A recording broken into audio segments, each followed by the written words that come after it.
Kakšno razdelitev državnega zbora si lahko obetamo po marčevskih parlamentarnih volitvah? Kako težko bo Robert Golob, Janez Janša ali nekdo tretji čez dober mesec dni sestavil prihodnjo vlado? Najnovejša raziskava javnega mnenja, ki so jo za našo medijsko hišo izvedli v inštitutu Mediana, trenutno kaže napad položaj med levim in desnim političnim blokom. Razlike zlasti med strankami, ki hodijo po parlamentarnem robu, pa so sila majhne. Kako napeto politično tekmo si lahko obetamo z gostoma, političnima poznavalcama in analitikoma Antišo Korljanom in Aljažem Pengovom Bitencem. O zadnjih številkah pa Anže Božič. Najnovejše merjenje političnega utripa v državi in projekcija številka 1. Če bi bile volitve jutri in bi odločali vsi trenutno strankarsko odločeni, bi se v državni zbor prebilo 8 strank. Tudi neparlamentarni Pirati in Resnica. Janševa SDS bi dobila 29 poslancev, Golobova Svoboda pa bi število sedežev skoraj prepolovila. Smo realni tudi v pričakovanjih. Tako da takšnega rezultata zagotovo ne bo. 2022 so bile specifične volitve, pričakujemo pa dober rezultat. Rezultat, ki nam bo omogočil sestaviti levosredinsko vlado. In jaz mislim, da bo ta razlika postala na volitvah, da bo ta razlika večja in da bomo dobili drugačno vlado. Drugačno, kot je pa vlada Roberta Goloba. To je druga bolj analitična slika, ki med opredeljenimi volivci upošteva le tiste, ki pravijo, da se bodo bolj ali manj zanesljivo udeležili volitev in ki na volilno nedeljo tudi edini štejejo. V tem primeru bi dobili 7 parlamentarnih strank, za las bi prag prestopil tudi Prebiličev prerod. Jaz mislim, da smo zdaj na začetku nekega vzpona pri podpori, sem pa prepričan, da zmoremo bistveno več. Pri tem stranke merijo predvsem na še vedno velik bazen neopredeljenih, kar četrtina volilnega telesa namreč še ni odločena, komu bo namenila svoj glas oziroma ali bodo sploh prišli na volišča. Tisti del volivcev, ki so danes neopredeljeni, se ponavadi odloča v zadnjem tednu. Mi lahko rečemo pri Socialnih demokratih, da na te ankete še enkrat gledamo, da nam kažejo ves čas nek stabilen trend. Razdelitev mandatov ni od Boga ali države dano, kaj šele od naše raziskave. Zato opozorilo prve domače raziskovalke javnega mnenja. Vzorec in razlike v obeh projekcijah razdelitve parlamenta so izjemno majhne. Da bi lahko odgovori ene osebe spremenili tako število stranke kot tudi sedeže. Tesna pa je tudi tekma med političnima blokoma. Trenutno večine 46 glasov ne bi mogla sestaviti ne desni, ne levi blok, kot smo ju po ideološki podstati predvideli v uredništvu. Pravilno ste ga umestili. Mi smo sredinsko levo usmerjena stranka. Je pa res, da seveda, ker smo sredinski, je tukaj tudi kanček liberalnega pogleda. Jaz sem vesel teh rezultatov, kajti skupna lista je šele na začetku. In verjamem, da iz dneva v dan ta skupna lista pridobiva večjo podporo in da bo na koncu ta skupna lista presenečenje teh volitev. Kupčkanje se bo začelo 23.3., se pravi po volitvah, ko bo rezultat znan. Takrat se bomo začeli pogovarjati zares o tem, kakšna bo prihodnja koalicija. Pri tem pa bo ključna tudi volilna udeležba, ki je bila pred 4 leti visoka, več kot 70-odstotna.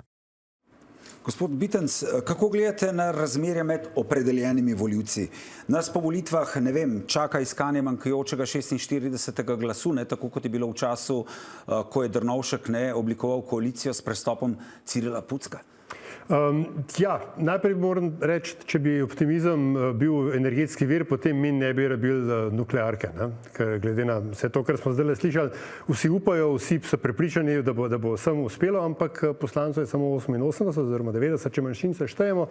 In jaz mislim, da bomo v vsakem primeru iskali nekoga, ki bo prišel čez, se pravi na drugo stran. Ali bo to šlo nekdo z leve, ki bo šel desno, ali nekdo desne, tako kot ste jih zastavili v prispevku, ki bo šel na levo. To mislim, da bo vprašanje za milijon evrov in bo zelo odvisno ne samo od udeležbe, tudi od dnevne forme, od tega, kdo konkretno bo prišel v parlament, kako se bodo ta tudi znotraj strankarska razmerja moči porazdelila potem, ko bomo volivci in volivke svoje povedali. Gospod Korljan, se strinjate s tem in kako vi gledate na ta rezultat med opredeljenimi volivci? 43 mandatov, leva sredina, 45 glasov, desna sredina. Nas kaj takega lahko čaka tudi po volitvah? Če se navežem na to, kar je rekel kolega Aljaž, in v optimističnem tonu bi rekel v enem stavku, dolgčas nam ne bo. Namreč jaz mislim, da bo mi že nekaj časa nismo bili priča tako tesnemu razmerju že pred volitvami, vse kaže na to, da bo tesno razmerje tudi po volitvah in vse zelo kaže na ponovitev tega, kar ste tudi vi, Uroš, rekli, se pravi povolilnega tistega obdobja iz leta 1996, ko je Janez Drnovšek oblikoval svojo vlado. Kako bo ta hip, si jaz ne upam trditi, ponavljam pa, dolgčas nam ne bo. Zanimivo bo opazovati to politično spretnost, politično prekanjenost in prekanjenost dveh glavnih igralcev, se pravi Janeza Janše in Roberta Goloba, ker tukaj bo zelo veliko preigravanja, zakulisnih iger in tako naprej, tako da še 2 meseca in se začne. Gospod Korljan omenil 2 glavna igralca, Janeza Janšo in Roberta Goloba, in če pogledamo zdaj to je zadnjo javnomnenjsko raziskavo, če prištejemo še neopredeljene volivce, potem SDS vodi pred Gibanjem Svoboda za 7% glasov. Kako gledate na to povečanje prednosti SDS-a pred Svobodo? Kaj lahko odigrata še do volitev 2 glavna igralca? V resnici je še vse za odigrati. Kampanja, kakorkoli se je v bistvu začela že pred letom in pol z raznimi plakatnimi akcijami, vsebinskega ni ponudila še nič. In se bojim, da še dolgo časa ne bo. Zato pač bomo gledali razna druga preigravanja in prepucavanja z lepo slovenščino. Tako da, če bi kdo imel kakšnega asa v rokavu, domnevam, da ga bo odigral tik pred zdajci, zato da bi naredil tisto razliko, ki bi mu prinesla potem prvi poskus sestavljanja vlade. Zdaj, vprašanje pa je, ali bosta ona dva edina dva, ki bosta pri tem odločala, ker če bo nekdo tisti, ki bo prinesel 46, 48, 53 glas, bomo videli, koliko strank bo dejansko v vladajoči koaliciji, potem bodo ti ljudje imeli vsaj v tem času višjo specifično politično moč kot voditelja 2 največjih parlamentarnih strank. Ali tu morda ciljate na demokrate Anžeta Logarja ali koga drugega? Ker Logar v vseh nastopih, ki jih je imel do zdaj, če pozorno poslušate v teh soočenjih, pravi, se obstaja še tretja izbira. Nista tukaj samo Robert Golob in Janez Janša, tukaj smo še demokrati, ostala sredina, tudi mi lahko vodimo vlado. No, mislim, spet smo pri optimizmu, ki ga je polno. Ampak vsekakor bodo imele manjše stranke, tukaj predvsem mislim demokrate Anžeta Logarja, more biti tudi, če bo dovolj politične modrosti, bi ta krog razširil morda tudi na Novo Slovenijo, bodo imeli nekaj več teže takoj po volitvah, ker bodo lahko ponudili neko alternativo tej, za moje pojme, rahlo umetni blokovske delitve, ker nekje pa je treba Logarju nekaj predati. Seveda obstaja še tretji blok. Morda ni se koncentriran okoli njega, ampak tradicionalno v Sloveniji imamo levico, socialdemokrate, kakorkoli, potem imamo nek liberalni blok na sredini in pa desno-sredinskega, kakorkoli ga imenujemo. In to so v bistvu 3 gravitacijski centri slovenske politike in tega tretjega mestnega se včasih kar malo spregleda. Tako da bomo videli, kaj bo Logar lahko naredil, vsekakor pa brez njega mislim, da ne bo šlo. Gospod Korljan, se strinjate s tem? Ja, seveda se strinjam z Aljažem. Tudi velja spomniti na zavezo Anžeta Logarja ob začetku njegove samostojne politične poti, ko je zelo izrecno povedal in na to ni pozabil, kolikor jaz sledim njegove izjave zdaj v zadnjem obdobju, da bo, če bo imel možnost, najprej segel na drugi breg, na drugi pol pri iskanju oziroma sooblikovanju vladne koalicije. On seveda ne bo tisti, ki bo imel glavno besedo, to mislim, da je v tem trenutku že jasno, da pa bo verjetno eden od jezičkov, ne edini, ampak eden od jezičkov na tehtnici, to je pa zelo, zelo verjetno.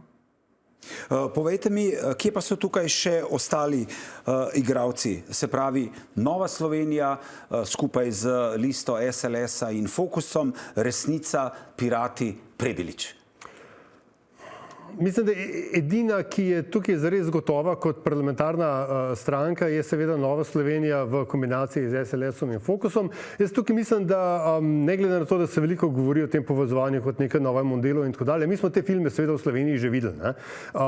In mislim, da tukaj ne moremo pričakovati nekega presežka, ne, da bi se nekaj točno zgodilo. Število glasov je omejeno, ampak vsekakor pa mislim, da Jernej Vrtovec potrebuje za svojo politično kariero in za svojo samostojno pot boljši rezultat od tega, kot se mu zdaj prikazuje v anketah. Ne? Ker ne pozabimo, ves ta proces umikanja oziroma demontaže Ljudmile Novak, najprej stridi Mateja Tonina in potem vsega tega kroga fantov, ki imajo zdaj čez NSI, se je začel z obljubo, mi to zmoremo bolje. Zaenkrat, če nihče od njih ni pokazal, da to zmore bolje. Gospod Korljan, kaj vi menite, kaj lahko doseže Prebilič, NSI s to skupno listo, tukaj so potem še Pirati, Resnica? Jaz nisem naklonjen, res nisem naklonjen ugibanju in napovedovanju. V nekem trenutku je Vladimirju Prebiliču kazalo razmeroma slabo. Na drugi strani je Nova Slovenija, ki kaže, ravno danes, nocoj sem gledal vašo oddajo, glavno oddajo ob 7, kjer anketa kaže na to, da se jim obeta ponovitev, vsaj ponovitev v Novi Sloveniji dosedanjega izida. Tako da tudi Prebilič, koliko razumem, zdaj kaže na uvrstitev. Tako da jaz ponavadi rečem, bomo videli. Ne? Tako je. Bomo videli. Najlepša hvala, da ste bile naša gosta. Hvala za vabilo.